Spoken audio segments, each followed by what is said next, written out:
पहचानने का मोड क्या मोडस ऑपरेंडाई होगा और दूसरों की भावनाओं को पहचानने का तरीका क्या होता है?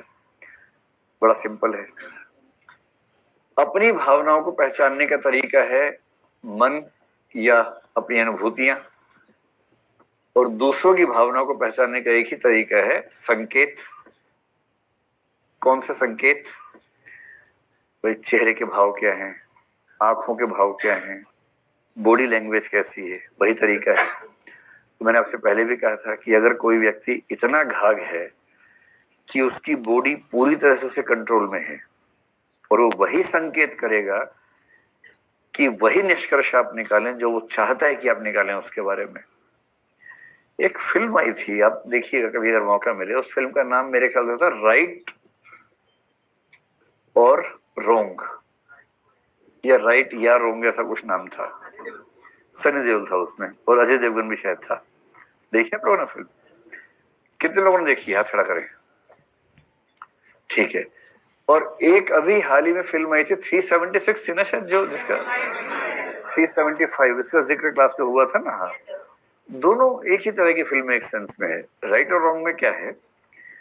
आपको पता है कि हमारे संविधान में एक व्यवस्था है कि हम सेल्फ इनक्रिमिनेशन के लिए किसी व्यक्ति को बाध्य नहीं कर सकते। इसका मतलब कोई व्यक्ति खुद अपने विरुद्ध गवाही दे, इसके लिए हम किसी को बाध्य नहीं कर सकते हैं। मेरे ख्याल से आर्टिकल 23 में ये बात, वही है ना, 20 क्लॉज 3 में ये बात लिखी है। तो इसका मतलब ये है कि अगर क्रिमिनल मामला है, सिविल में कर सकते हैं, क्रिमिनल मामले में आप किसी अभियुक्त से ये नहीं कह सकते कि अपने खिलाफ गवाही दो, और अगर कहेंगे तो उस गवाही का कोई मूल्य नहीं है।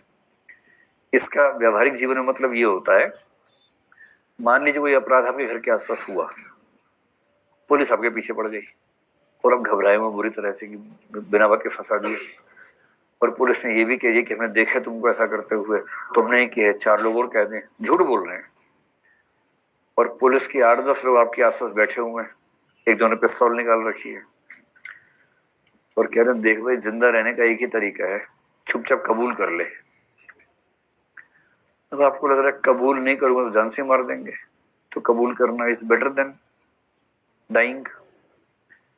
तो आपने कहा ठीक है सर मैं कबूल कर लेता हूँ। उन्होंने स्टेटमेंट लिखवाई, आपने लिखी कि हाँ ऐसे ऐसे मैंने किया था, बम मैंने लगाया था, ये मैंने किया था, आदि आदि लिख दिया। अगर कभी जीवन में ऐसा हो जाए ना तो ध्यान रखना कि इस स्टेटमेंट की कोई वैल्यू नहीं है। पुलिस वाला कहे कि बोल तू नहीं किया था, जोर से बोलना। बोला माइक लाओ पहले, ऐसे नहीं बोलूंगा, माइक पे बोलूंगा मैं तो। माइक पे बोलना अपराध मैंने किया है, मैंने गोली चलाई थी, ऐसे करना। इसकी कोई वैल्यू नहीं है, क्योंकि सेल्फ इंक्रिमिनेशन मीनिंगलेस है। और कानून कहता है साफ साफ कि जब तक जज के सामने अभियुक्त ऐसा नहीं बोलेगा, उसकी आत्म स्वीकारोक्ति की कोई वैल्यू नहीं है। तो ये इसीलिए है कि 1000 अपराधी भले छूट जाएं, एक भी निर्दोष को सजा ना मिल जाए, और हमारा सिद्धांत पहले वाक्य को ठीक से पूरा करता है। सेकंड तो हो ही जाता है, लेकिन पहले वाले को ठीक से पूरा करता है। 1000 छूट ही जाते हैं और एक तो खैर नहीं मिलती सजा आमतौर पे, ये होता है। तो सेल्फ इंक्रिमिनेशन वाली जो बात है ना, उससे अगर आप इस चीज का लिंक समझना चाहें कि इस फिल्म में क्या हुआ। कुछ लोग आजकल कहते हैं, सुप्रीम कोर्ट के पास सुझाव आया कि भाई किसी ने अपराध किया या नहीं, इस पर सरकार इतना खर्चा क्यों करती है। सिंपल है, एक लाई डिटेक्शन टेस्ट होता है, उससे चेक कर लो, क्या दिक्कत है। आजकल तो और भी तरीके उसके आ गए हैं, पॉलीग्राफ टेस्ट आ गया है, नार्को एनालिसिस आ गया है। नार्को एनालिसिस में ऑब्जेक्टिविटी काफी ज्यादा है। खतरा ये है कि जिसका करेंगे किसी किसी रेयर केस में उसकी मृत्यु भी हो सकती है, उसकी मतलब परमानेंट कोई डिस्टोर्शन आ जाए बॉडी में, ऐसा भी हो सकता है। ये खतरा कैसे मोल लें, ये दिक्कत है।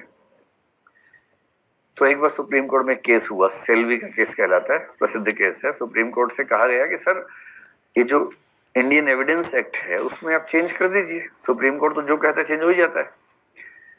अगर लाई डिटेक्शन को, नार्को एनालिसिस को हम मान लें कि अपराध शास्त्र में मान्य तरीके हैं, तो हर अपराधी फंसेगा, एक भी निर्दोष नहीं फंसेगा। कितना सिंपल है।